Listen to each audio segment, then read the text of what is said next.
De las virtudes y de los vicios, de Concepción Cabrera de Armida. Veremos los vicios opuestos a las virtudes perfectas. La ira de Dios cae sobre los que desconfían. Efesios 5:6. Avergonzarnos del compañero y del enemigo injusto, sí. No vayáis a tener perdición en vuestras obras. Veremos el primer vicio, la injusticia. La injusticia procede de la dureza de corazón, de la soberbia y del juicio propio. Constituye un pecado de los mayores, sobre todo si se ejecuta en la persona del pobre y del desvalido.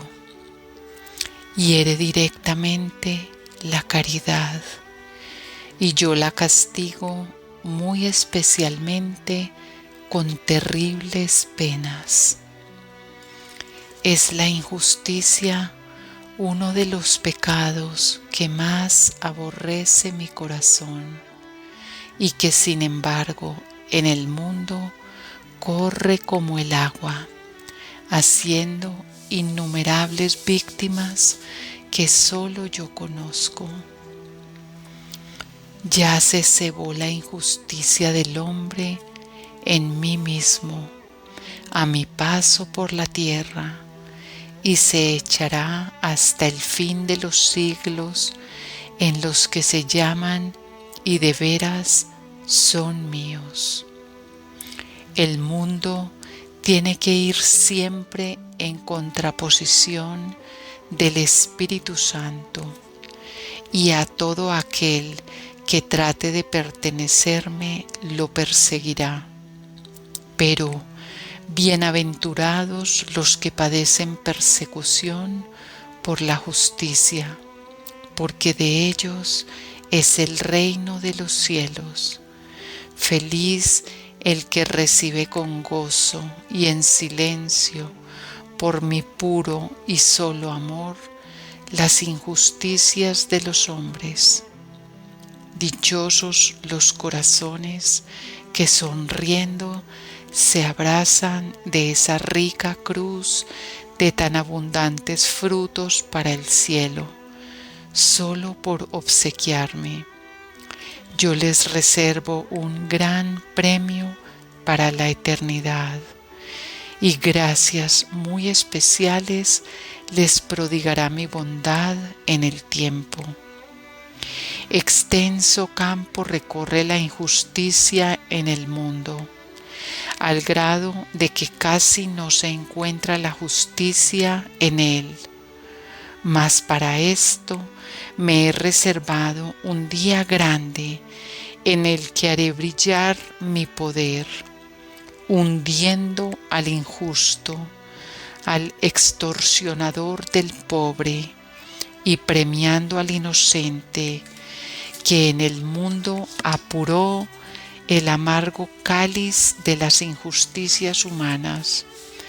Ese día será el día de mis triunfos y de mi justicia, en el cual daré a cada uno lo que haya merecido. Más le valiera entonces al injusto no haber nacido. El hombre nace ya con la injusticia en el corazón, originada por el pecado, pero la gracia y las virtudes son bastante poderosas para destruirla. Ellas enderezan lo torcido y ponen a la equidad y a la justicia, suplantando al desorden y a la injusticia. La envidia, la soberbia, la avaricia y la ira son los principales vicios en los cuales campea la injusticia. Cuántos y cuántos pecados de ella se cometen a cada instante en el mundo. Existen injusticias internas en el juzgar ligera y maliciosamente de los hechos y dichos, tal vez inocentes, del prójimo. Y en esto hay un torrente de pecados, y a veces graves, que matan en el alma la vida de la gracia. Las injusticias exteriores se extienden en muchas direcciones y son de muchos modos, de palabra y de obra. La murmuración les da asiento y pábulo, y la venganza, el rencor, la perfidia y la traición muchas veces se ceban en el inocente. El mundo entero está lleno de injusticias, mentira, falsedad y egoísmo. Y en pocos corazones se encuentra la hermosa virtud de la justicia. Contadas son las almas que pesan en la balanza de la rectitud y del deber las obras de sus hermanos. Un sinnúmero de pecados de injusticia se cometen en todas las clases de la sociedad, en todas las familias y en todos los países. Pecados internos de injusticia se encuentran por millares, y las conciencias y las almas se manchan y oscurecen a cada instante, arrogándose el derecho de juzgar que solo a mí me pertenece. Oh, y cuántas infamias se cometen con el pensamiento, con el corazón, con la lengua y con las obras en este mar sin riberas de la injusticia. Mi corazón se ve lastimado, herido y despedazado por este terrible vicio, y a cada instante. El remedio para la injusticia se encuentra en la rectitud y en la caridad. El alma que sigue mis divinas leyes, que cumple mis mandamientos, es justa, y la que me ame y esté abrazada con el divino fuego de mi caridad será justísima, y tiene que serlo porque la caridad es comunicativa y lo mismo abarca lo grande que lo pequeño, lo alto que lo bajo, lo dulce que lo amargo. Felices las almas, repito, que la llevan consigo. Ellas medirán con la vara de mi justicia, con la cual ellas serán medidas. El segundo vicio, opuesto a las virtudes perfectas, es dureza de juicio. La dureza de juicio es hija del orgullo y de la soberbia. El que la lleva consigo da muestras de un espíritu contumaz, del cual poco se puede esperar para la vida espiritual. Es la dureza de juicio la antagonista de la docilidad. Ella se opone totalmente a la santa virtud de la obediencia, y más aún a la perfección de esta virtud, o sea, a la obediencia ciega. Y como sin la obediencia no hay vida espiritual posible, la dureza de juicio impide al alma entrar en ella. En la dureza de juicio se estrella la vida espiritual, porque la docilidad, enemiga de aquella, forma su esencia.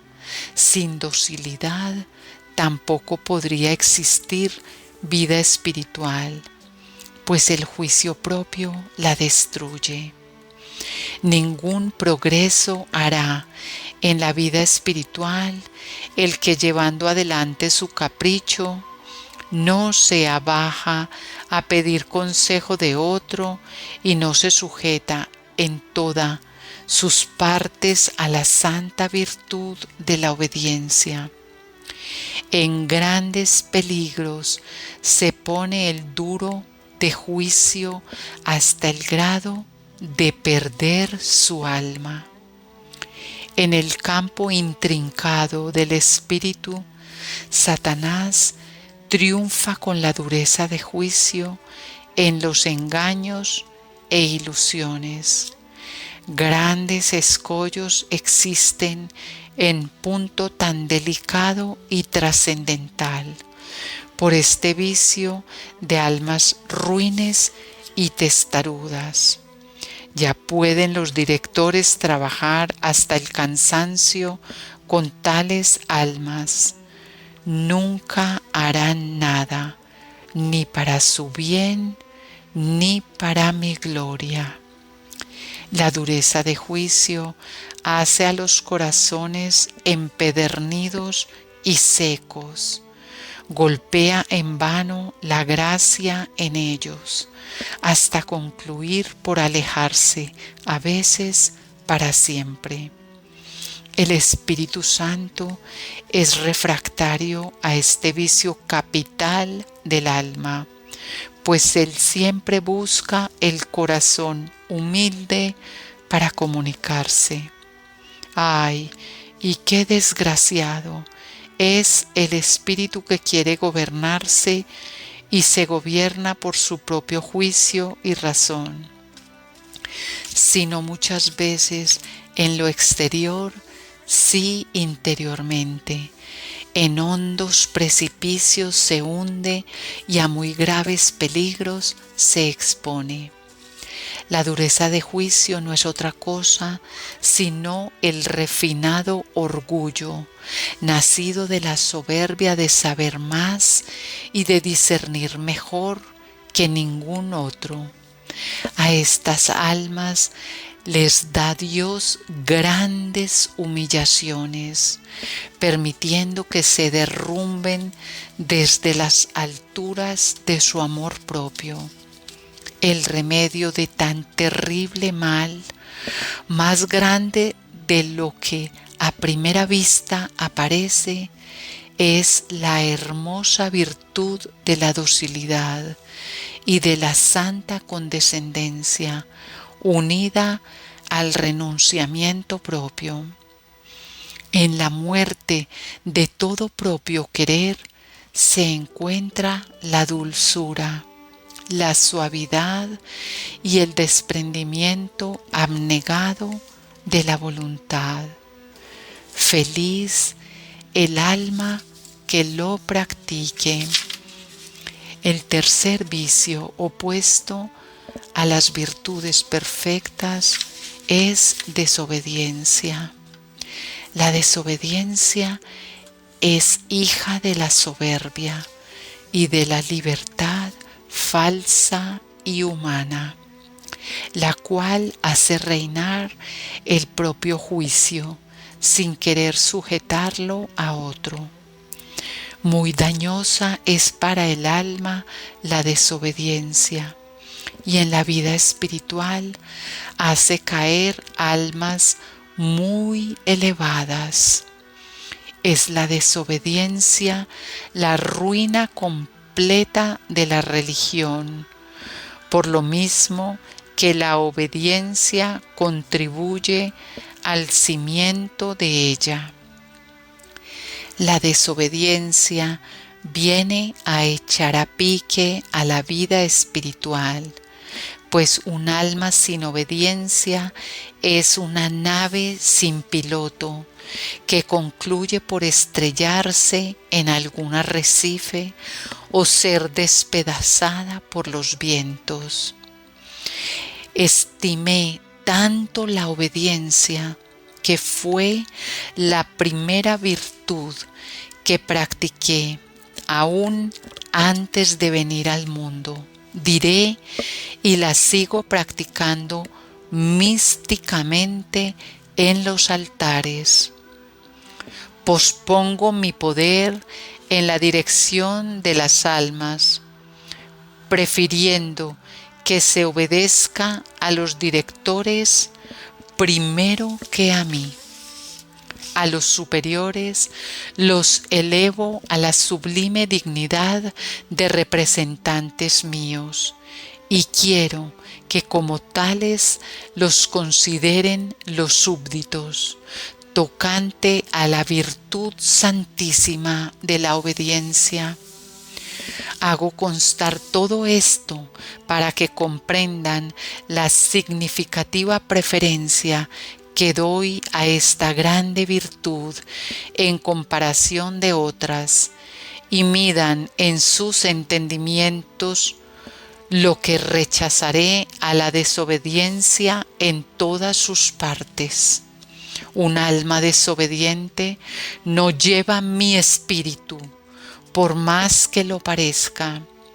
Es una piedra de toque la obediencia en la que se prueba lo verdadero de lo falso, y la desobediencia da a conocer luego su calidad.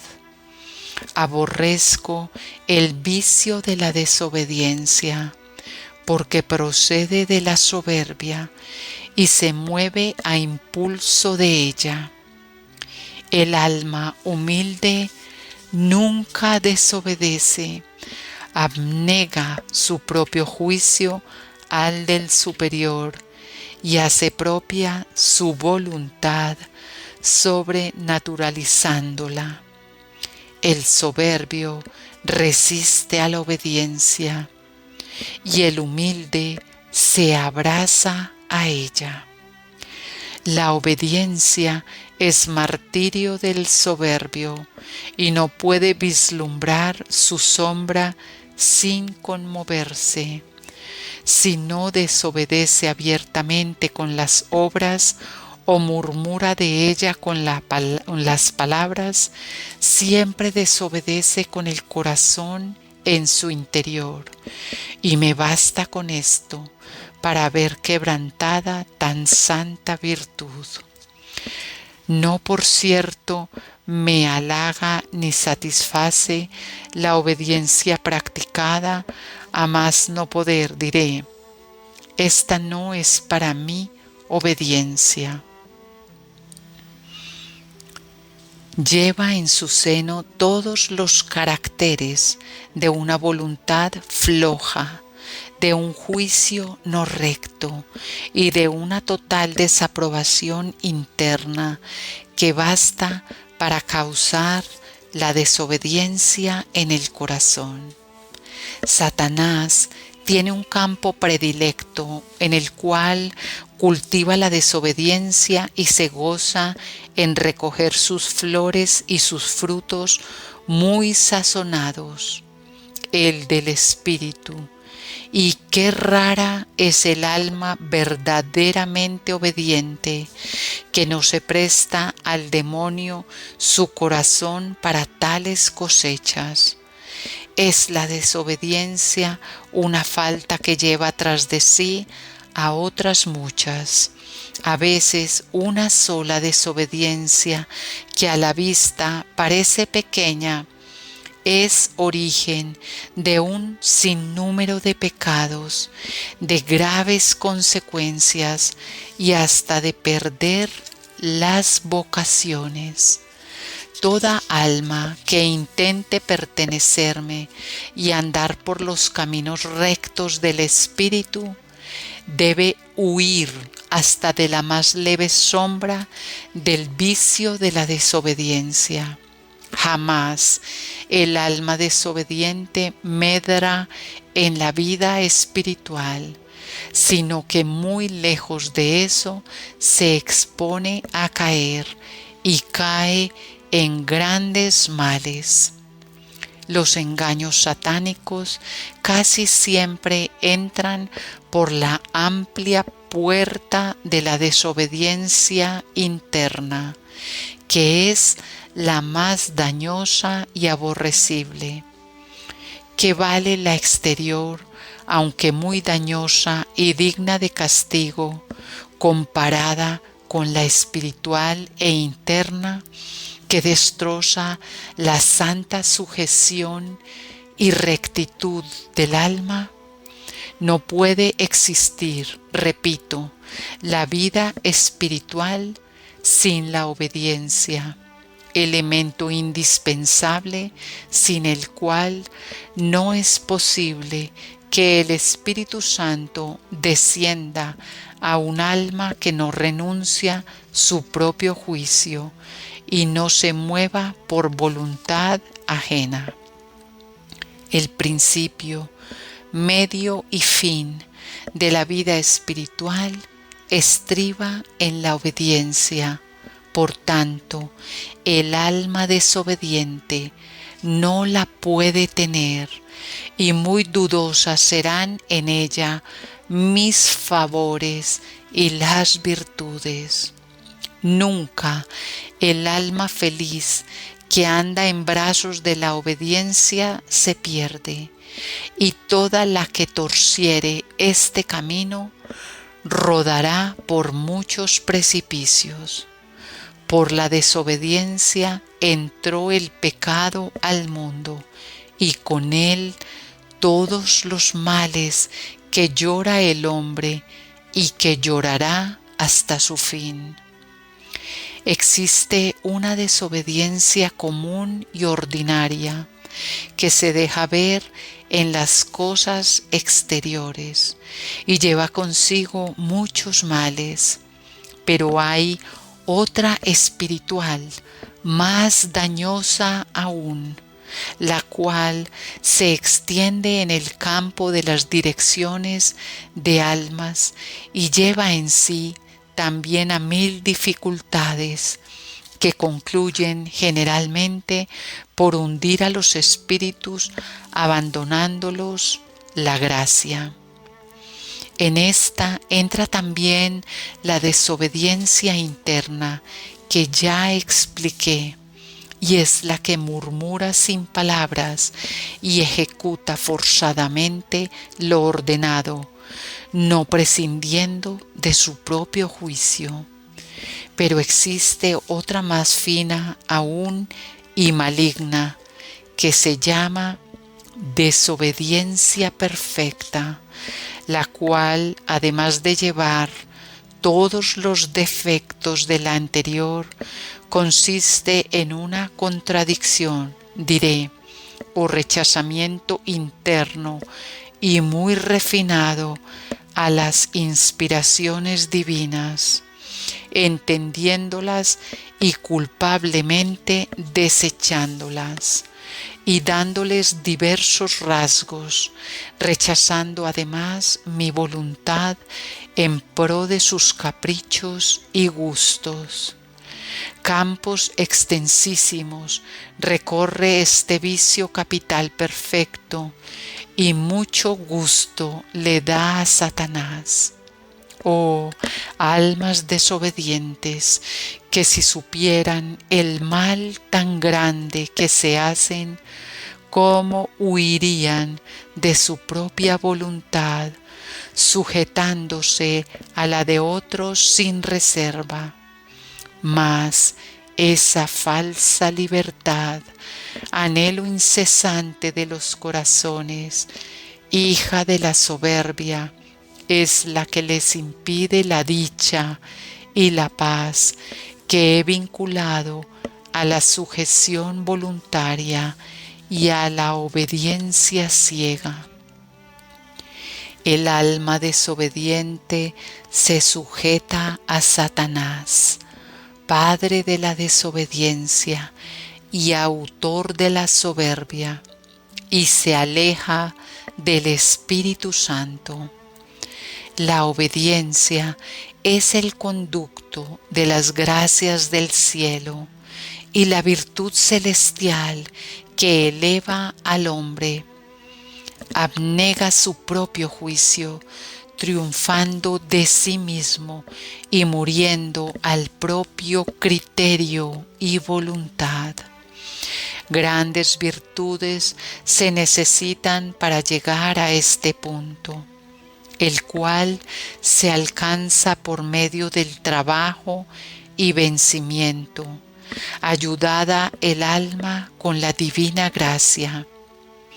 El desobediente jamás llegará a vislumbrar tan grande bien, ni a experimentar los frutos de la paz que proporciona.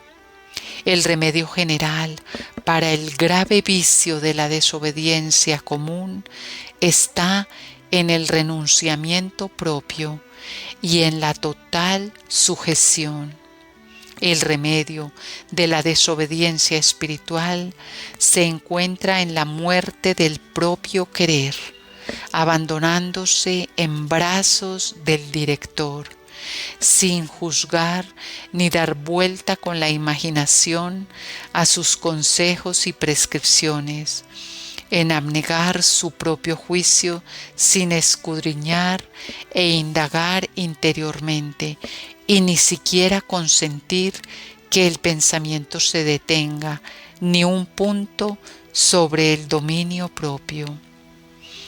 Y se cura la desobediencia espiritual perfecta por la constante fidelidad y correspondencia, rectitud y pureza de intención, con la prontitud además en el cumplimiento de las inspiraciones divinas, sin comentarles ni desvirtuarlas con la voluntad propia, respeto humano o doblez.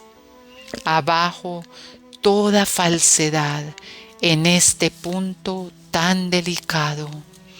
La obediencia ciega para con el director y la correspondencia inmediata para con el Espíritu Santo curan totalmente esta desobediencia.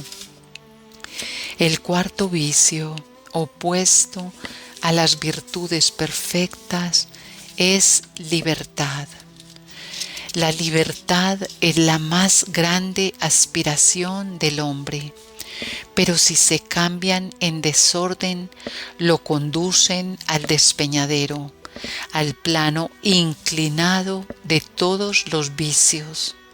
La libertad bien entendida consiste en no tenerla, es decir, en la sujeción y en la obediencia. La libertad, en su origen divino, es muy buena si se lleva por el camino de la rectitud. Pero como el hombre, inclinado al mal, abusa de ella, la convierte en veneno para su alma. La libertad, mal entendida, lo inclina a todos los vicios. El hombre verdaderamente sabio está sujeto a las leyes divinas, a las humanas y sociales rectas, y la moral es la norma de su conducta. El hombre espiritual que aspira a la perfección piensa más allá y busca las dulces cadenas de la sujeción y de la obediencia, y atándose con ellas es feliz, porque encuentra entonces el único tesoro que produce la felicidad, es decir, paz, la paz. Enajena lo que tiene de más grande, que es la libertad de acción y la libertad de entendimiento, y con estas ataduras se desata, y al perder voluntariamente la libertad, la alcanza. Desgraciado del hombre libre que se mueve al viento de sus caprichos y pasiones, dando rienda suelta a todos sus vicios, sin encontrar en su camino el menor obstáculo que lo detenga. Feliz el que sujeto a la razón, a la fe y a la santa obediencia, pisa todo vano deseo y busca en todo la voluntad divina para ponerla en práctica. La libertad humana que se olvida de Dios nace de la soberbia y tiende a la impureza por los apetitos sensuales del hombre. La libertad divina nace de la sujeción y de la obediencia y tiende a la pureza por medio de la limpieza de corazón y de la vida interna y espiritual.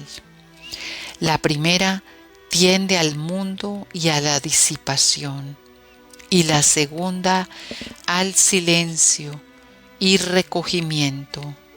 La primera lleva al alma al campo de Satanás y la segunda al campo del Espíritu Santo. La humana encadena y esclaviza, la divina desata y da al alma la verdadera libertad para volar al cielo. Satanás tiende sus redes con estrategia admirable en el campo de la libertad humana y engaña traidoramente a miles de almas halagadas con su falso brillo. No, no es cierto que el hombre libre alcanza la felicidad. Muy lejos se encuentra de ella el que es esclavo de sus vicios y pasiones.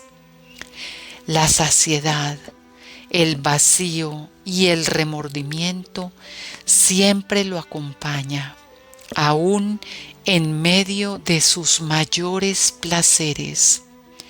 El hombre delira por la libertad, pues bien, la libertad está en el dominio y propio vencimiento. El hombre que llega a sujetar el espíritu a la razón y a la fe, que vive una vida divina y sobrenatural, que pasa tocando la tierra sin que ésta le toque, que ni vive ni piensa ni se mueve, sino por la voluntad ajena, esa alma es la verdaderamente libre, la que ha roto sus grillos, la que sin impedimento vuela al cielo, la que ha alcanzado por estos medios la libertad de espíritu, la cual es la verdadera libertad de los santos. Oh, qué hermosa es la libertad de espíritu. Es la escala instantánea que une el alma en cualquier lugar, en cualquier tiempo y a cualquier hora con su Dios y Señor. Pero esta libertad de infinito precio, ¿en dónde creen que está? ¿Cuáles son los medios para adquirirla? En la sujeción y la obediencia, y no tan solo para con el hombre, sino especialmente para con Dios por él representado. La sujeción a la voluntad divina trae la paz al alma y rompe las cadenas de la esclavitud. Feliz el alma que llega a comprender y a distinguir estas dos clases de libertad. La una que conduce al precipicio y a la desesperación, y la otra que trae la paz y la unión con el Espíritu Santo. El quinto vicio opuesto a las virtudes perfectas es sensibilismo. El sensibilismo o sensibilidad es hijo del amor propio y crece y se desarrolla dentro de la sensualidad. El mundo actual se compone de estos dos vicios, sensibilismo y sensualidad, y vive de la soberbia y de los sentidos. El sensibilismo abarca un grande campo en el orden de la piedad y ayuda también mucho a falsificarla. Se ha llegado a arraigar la creencia de que la religión está fundada en el sensibilismo. Error craso. Todo lo contrario, la religión ni siquiera lo tolera, porque la religión es la verdad y el sensibilismo es la mentira. La religión va a lo sólido y el sensibilismo a lo ficticio. La religión va al fondo de las virtudes y el sensibilismo se contenta con la superficie de ellas. La religión es la hermosa realidad que lleva consigo la luz divina que la ilumina, y el sensualismo es la soberbia unida con el fingimiento y la delicadeza. De suerte que el sensibilismo es el enemigo de la religión católica. En la vida espiritual se halla también el sensibilismo. Las almas se mueven al compás de la sensibilidad y no caminan por la fe que debiera ilustrarlas y por la razón que debiera sostenerlas. Estas almas buscan el apoyo de la sensibilidad, mas cuando ésta desaparece, desaparece también la ficticia virtud que poseían. El sensibilismo es el falso oropel que cubre la piedad. Echar abajo este oropel es destruir la piedad falsa, y el fin que trae la cruz es destruir más para volver a edificar. El reinado del dolor viene a echar abajo al sensibilismo, a plantar en los corazones las sólidas y verdaderas virtudes, las cuales no se mueven a cualquier viento que sople, sino que enraizadas en la cruz jamás se bambolean en las muchas tempestades de la vida humana. La cruz viene a derrocar el reinado de la falsedad y de la mentira, es decir, el reinado del sensibilismo que todo lo inunda, y a hacer que brille la verdad purísima, la cual es el único y verdadero camino para el cielo. El mundo espiritual anda muy errado en esta materia. Las almas se mueven al compás de la sensibilidad, de tal manera que cuando ésta se acaba, también se acaban las virtudes. No, las sólidas virtudes nada tienen que ver con el sensibilismo. Ellas subsisten en las altas y bajas del corazón, en las penas y en las alegrías, en las tormentas del alma y en la serena calma de un día sin nubes. Como la cruz es el centro de todas ellas, mientras más el dolor las cobija con su sombra fecunda, más crecen, se desarrollan y hermosean. La virtud que se funda en el sensibilismo es mala, vana y de ningún valor. Hoy es y mañana desaparece como el humo.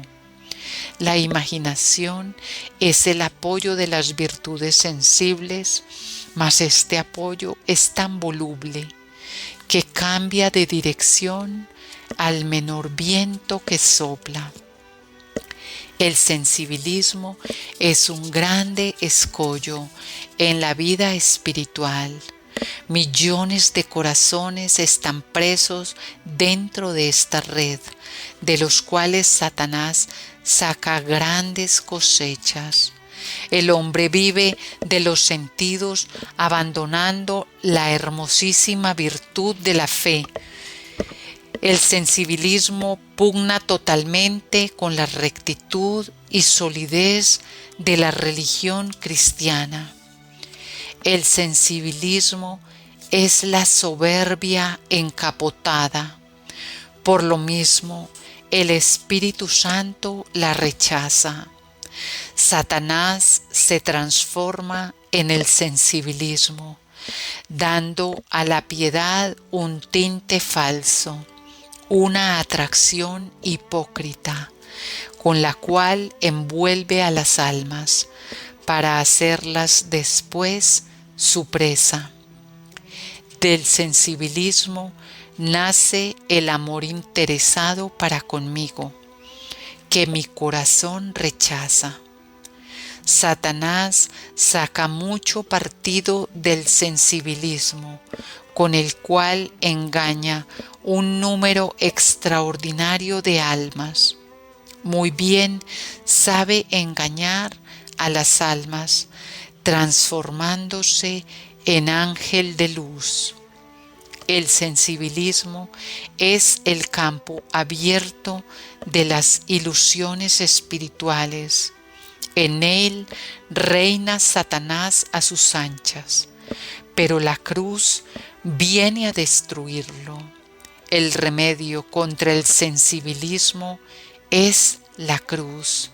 Las almas crucificadas, cuya voluntad se funda en la rectitud y en el deber, en la fe y en el amor sólido de sacrificio, muy lejos se hallan del sensibilismo, siendo además tierra dispuesta para sembrar las virtudes.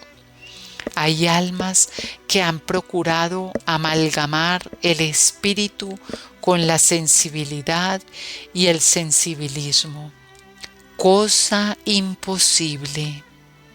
Mas de esto resulta que el espíritu se aleja y los sentidos reinan solapadamente bajo capas de aparentes virtudes. El sensibilismo quiere ser el rey de las espiritualidades y el todo de las mismas, porque donde el espíritu no las sostiene, sin remedio se derrumbarán. El espíritu debe ser el alimento y la vida de toda comunidad religiosa, su atmósfera, su centro y su corazón. En la espiritualidad, pues, en la cual no se hace gran caso del espíritu y no se le toma como punto de partida, se introducirá insensiblemente el sensibilismo, echando abajo a todas las comunidades. Y es tan fácil perder el espíritu aún en el mismo fondo de las espiritualidades. Es el espíritu tan delicado, el hombre tan débil y Satanás tan astuto. La religión que no se entrega al constante trabajo de su perfección, crucificando sus pasiones, sentidos y potencias, y esto siempre y a cada paso con heroicidad, firmeza, generosidad y energía. Muy expuesta está a caer en la tibieza y a perder o a lo menos disminuir el espíritu. Mas Hablando del espíritu, digo que uno es el espíritu de cada religión y otro es el de cada religioso en particular.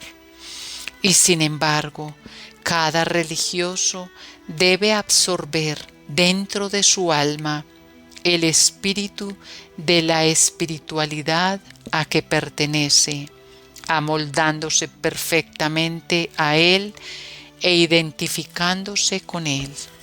De este desequilibrio es de donde provienen las luchas que existen en las espiritualidades, lo cual es a veces tan grave que hace perder la paz a una comunidad entera. Mucho se debe vigilar sobre el particular en las espiritualidades. Un mismo espíritu, un mismo anhelo y un mismo fin muevan interiormente a las almas que están dentro de la religión. De lo contrario, vendrán muchas disensiones, se formarán partidos, se frustrará la voluntad de Dios sobre ella.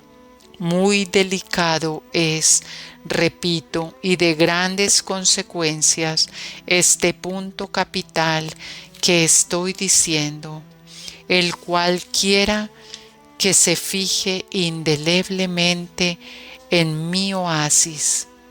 Quiero que todos vivan en el oasis una misma vida recta y crucificada, llena de sólidas virtudes, que todos vivan en un mismo espíritu y que sus corazones latan al mismo compás, que todos formen una misma cruz en el lugar que mi divina voluntad les haya señalado por la santa obediencia. Mi oasis debe ser espiritualmente una cruz. Yo seré el centro de esa cruz, y mientras las almas más se perfeccionen, se hallarán más cerca de mí. Pero tal cruz es estar abajo como arriba, en un brazo como en el otro. Todos voluntariamente se prestarán a formar esta cruz sin detenerse a pensar en dónde se encuentran, si en lo alto o en lo bajo. Yo quiero reservarme esto y ellos lo sabrán en la eternidad. Es de mi parte una gran distinción el haberlos llamado a que formen parte de mi cruz, aunque sea el último lugar de ella, o sea la última astilla de mi cruz, pues toda la cruz es mi cruz y la llevo en mis brazos y más aún en mi corazón. Felices los religiosos que se presten a formar mi cruz, mas para formar mi cruz no basta estar en el cuerpo de la religión, sino en el alma de la misma. Es decir, no es suficiente vivir materialmente en la religión, sino que es preciso que a los pechos de su madre y madre tan perfecta se nutran de su mismo espíritu y tomen su dulcísimo jugo, y todos vengan a formar una misma cruz, a ser de la misma manera, siendo un solo cuerpo, un solo corazón y una sola alma, es decir, no teniendo juicio propio, sino queriendo internamente lo que la religión quiere a través de la voluntad de los superiores. Muy necesaria es esta perfecta unión en el oasis y en todas las espiritualidades que quieran prosperar, si no quieren destruirse y torcer el espíritu especial que yo les haya dado. De esta manera medrarán las espiritualidades y se me dará la gloria que de ellas exijo. Mas, para llevar a cabo todo esto, se presentarán en la práctica 1000 y 1000 dificultades, y Satanás levantará ejercicios formidables y tempestades muy terribles, y aún más las levantará en la religión de la cruz, que tanto lo martiriza. Mas, ¿saben con qué armas se triunfará? Con las piadosas armas de las virtudes que he explicado. Con ellas se le derrocará y hundirá y encadenará. Las virtudes deben ser también las astillas de mi cruz, las cuales deben impregnar a todos y cada uno de los religiosos, porque mi cruz se ha de formar de religiosos, pero de religiosos identificados con las virtudes y que sean una misma cosa en ellas. Las virtudes deben ser también las preseas de los religiosos de la cruz. Mi cruz se formará destruyendo el reinado de los vicios y plantando en su lugar el reinado de las virtudes. Estos obsequios del cielo son muy principalmente para las almas del oasis. Hasta hoy, las astillas de esta cruz han estado espiritualmente esparcidas, pero tiempo es ya de unirlas para que formen mi cruz espiritual del oasis, en la cual yo pueda clavarme y vivir, porque ¿saben qué cosa formará mi descanso, mi solaz y mi recreo? Solo la cruz. Que los hijos y las hijas del oasis comprendan esto y lo practiquen con paciencia, cuidado y santa vigilancia. Buen campo tienen ya en qué trabajar, pues esta gracia del cielo, este favor mío tan grande, alcanzado por María, es después del oasis para las obras de la cruz y para todo el mundo. Doy armas con las cuales deben conquistarme el mundo. Yo les ayudaré si las empuñan, comenzando por pelear consigo mismos, derrocando vicios y plantando virtudes, para que de esta manera formen todos el cuerpo y el alma de mi cruz. Estas virtudes y vicios vienen a destruir prácticamente el reinado del sensibilismo y a prestar una grande ayuda a mi oasis y a mi iglesia. Felices las almas que no desperdicien semejantes riquezas. Ellas serán dichosas, crucificándose aquí y triunfando victoriosas en la eternidad. El sexto vicio opuesto a las virtudes perfectas es la impenitencia final. La impenitencia final procede de la falta de fe, o sea, de la incredulidad o indiferentismo ocasionados por los vicios. La impureza, con todo el séquito que la acompaña, y la soberbia ocasionan generalmente y en todos los casos el terrible y decisivo fin de la impenitencia final. El tiro de Satanás en todos los vicios ahí va dirigido, entibia a las almas, las engaña con 1000 engaños producidos por la soberbia y el amor propio, concluyendo por arrastrarlas al pecado, y de ahí, materializándolas, les arranca la fe, precipitándolas en la desgracia de las desgracias, que es la impenitencia final. Estos son los pasos de Satanás y sus traidores planes para perder eternamente a las almas. Para cada alma tiene y forma Satanás su especial estratagema.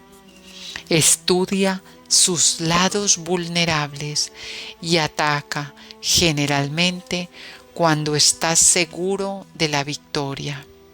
A los pecadores los trata de una manera y a los justos de otra. Para los del mundo emplea distintos sistemas que para los que caminan por los estrechos senderos de la vida espiritual. Con unas almas no descansa hasta conseguir sumergirlas en el pecado mortal, y con otras, a no poder más, se conforma con quitarles el tiempo, entreteniéndolas y empolvándolas con turbaciones, escrúpulos o imaginaciones cuanto menos. Muy ingeniosos son los sistemas que Satanás emplea en perjuicio de las almas, pero siempre astutos y traidores, falsos y engañadores.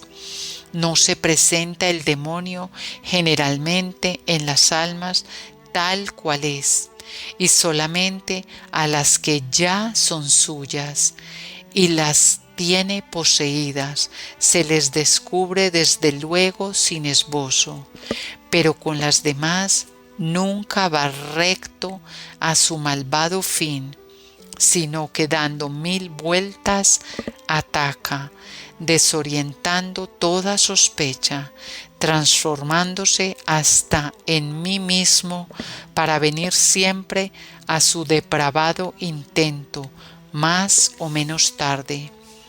Pues Satanás no descansa. En las almas buenas entra como espíritu puro, imitando sus efectos en cuanto puede, acomodándose a las cualidades y temperamentos de cada alma, atrayéndolas hipócritamente hasta el bien, pero es tan solo para ganar la plaza, porque no está tomada. Echa muy finamente sus cadenas, hundiendo a los incautos corazones en el profundo abismo de los demás infames y desordenados vicios. Su fin generalmente es la impureza, y ahí van encaminados sus tiros, pero los escalones para hacer a las almas llegar a ella son distintos según los tiempos y los tipos de personas y circunstancias, pero todos llevan como elemento indispensable el sello de la soberbia, en más o menos escala. De estos vicios capitales de la soberbia y de la impureza, los cuales se producen entre sí el uno al otro, se derivan sus hermanos también de la avaricia, envidia, gula, ira y pereza, y de estos todos los otros que invaden el mundo, aun el espiritual.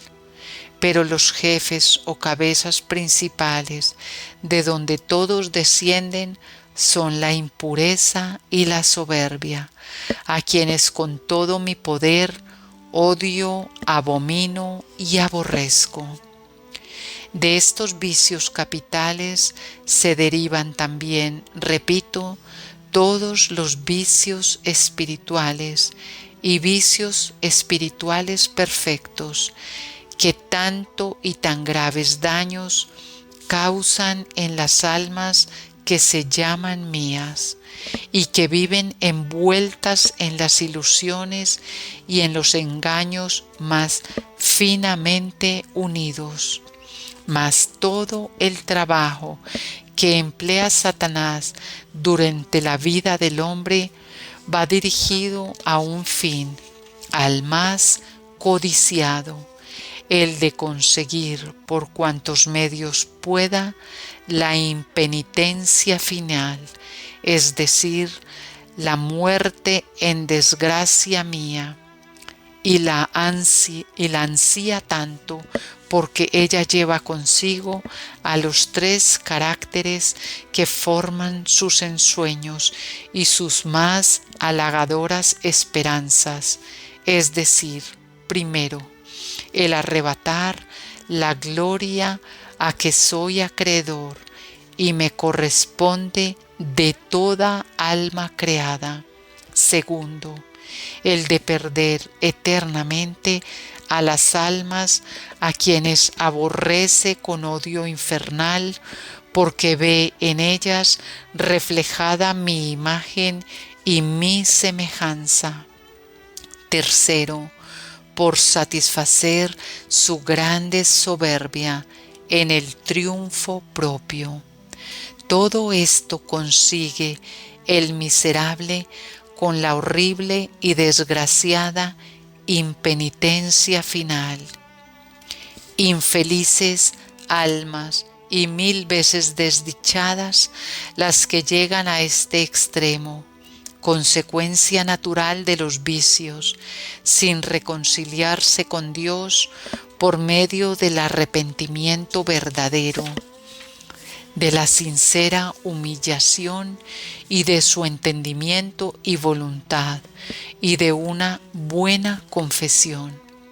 Pero Satanás las tiene tan cogidas, tan duros y empedernidos son ya sus sentimientos, que la gracia ordinaria no obra ya en ellos, y como la extraordinaria, única que podía salvar, no la merecen, se condenan sin remedio. Les falta la luz de la fe a estas desgraciadas almas presas de Satanás, la cual él ha apagado por medio de los vicios y de 1000 crasos errores sostenidos por la soberbia, la cual ha conseguido materializarlas por completo. En los supremos instantes de la muerte, bien sabe Satanás que no se curan tan grandes llagas, sino solamente, repito, con un golpe de gracia extraordinaria, la cual no estoy dispuesto a dar ni siempre ni a todas las almas por mis altos juicios y secretos fines. Terribles penas, sin embargo, les producen las dudas a la hora de pasar del tiempo a la eternidad.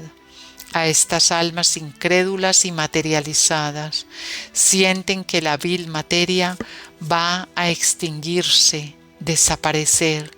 Sienten crecer en su interior algo sobrenatural que no muere, que es inmortal e infinito, por más que quieran negarle. Nadie muere sin un instante de lucha decisiva, en la cual triunfan o la gracia o Satanás. Yo soy justo y misericordioso, y a nadie niego este último instante para que se convierta a mí, por más grande pecador que sea. Solo yo conozco este triunfo, pero es muy dudoso el de la gracia para el alma soberbia, obstinada, impura, indiferente e incrédula. Y no por cierto, que mi gracia no sea eficaz y poderosa para derrotar a todo el infierno junto, y una sola gota de mi sangre capaz de lavar a todos los pecadores, y mi grande misericordia para perdonar todos los crímenes. Sería una blasfemia solo el pensarlo. Lo que pasa es que con la vara de mi justicia obro, no faltando sin embargo mi bondad para con el pecador hasta el último instante de su existencia. Él es el que decide su fin, pero será bastante fuerte para resistir en su última hora los múltiples y formidables ataques de Satanás.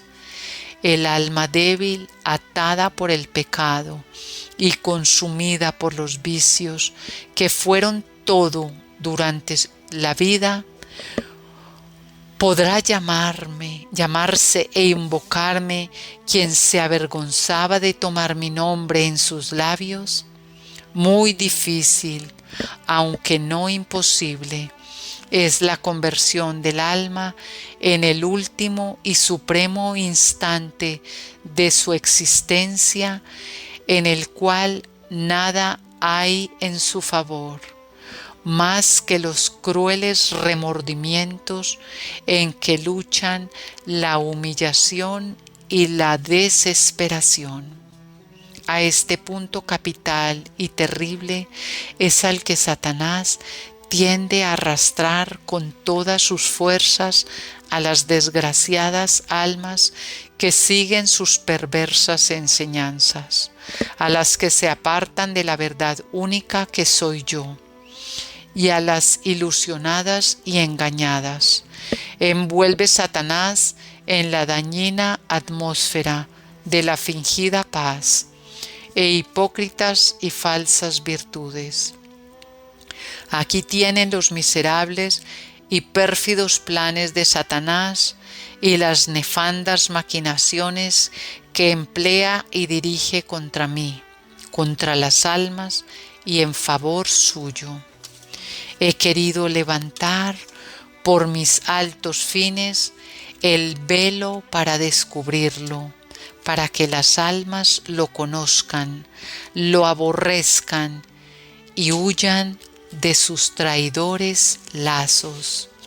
Gloria al Padre, al Hijo y al Espíritu Santo, como era en un principio, es ahora y siempre, por los siglos de los siglos. Amén.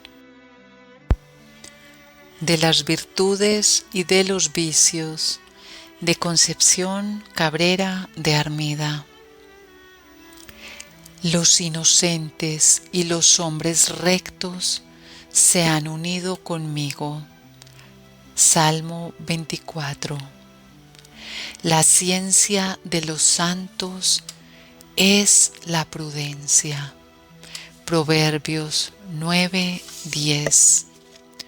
Conclusión del libro de las virtudes y de los vicios. Dice el Señor: he cumplido lo que había ofrecido. Que las almas agradezcan este grande beneficio de mi bondad y se aprovechen de él para su perfección espiritual y para darme gloria. Mucha recibirá mi corazón por este medio, y la cruz triunfará, y el dolor reinará por la extirpación de los vicios y el triunfo de las virtudes verdaderas y sólidas.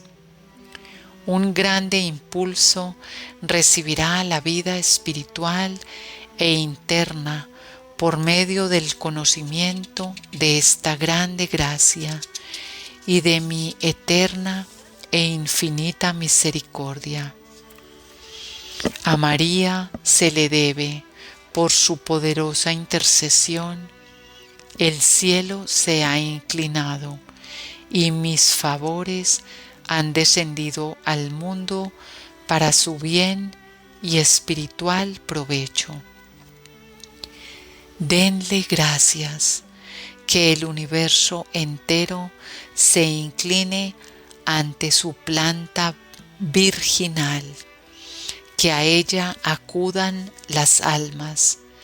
Qué poderosa es para sostenerlas y ayudarlas en sus trabajos de arrancar vicios y plantar virtudes. Alábenme y sacrifíquense en acción de gracias. Alégrense que mis promesas serán cumplidas. La cruz triunfará y el dolor reinará, salvando a las almas y dándome gloria. La cruz salvará al mundo corrompido y hará brillar la luz en el camino espiritual tan tristemente relajado y torcido. La cruz hará efervorizar a las almas tibias y despertará a los pecadores que duermen en el funesto sueño de sus errores y extravíos. La cruz renovará las espiritualidades, fortalecerá a los corazones débiles y formará el intrépido escuadrón de los soldados míos. Mas, ¿por qué medio? Por el que acabo de decir, por las virtudes y los vicios, derrocando estos y practicando aquellas. Mis obras, cuando los instrumentos de que me valgo para ellas se prestan, abandonándose en mis divinas manos, no quedarán truncas, sino que mi bondad pondrá los medios para la realización de mis eternos planes. Muy grande es la obra de la cruz. Ella viene a poner fuego a la tierra por medio del Espíritu Santo. Viene, en fin, a hacer brillar la luz, destruyendo la sensualidad e implantando el dolor, para que reine la paz en los hombres de buena voluntad. El dolor es la felicidad de la tierra, desconocida aún por las almas. Tiempo es ya de que se conozca este precioso tesoro, tanto tiempo escondido y que teme tanto Satanás. El escuadrón de la cruz será el escuadrón del dolor, es decir, de la dicha real, de la verdadera y única felicidad. Que se rompa el velo y cese tan lamentable engaño. Que se renueve toda la tierra, ya que la felicidad, la dicha y la paz que tanto el hombre anhela están escondidas en la cruz y que sólo ahí pueden encontrarse.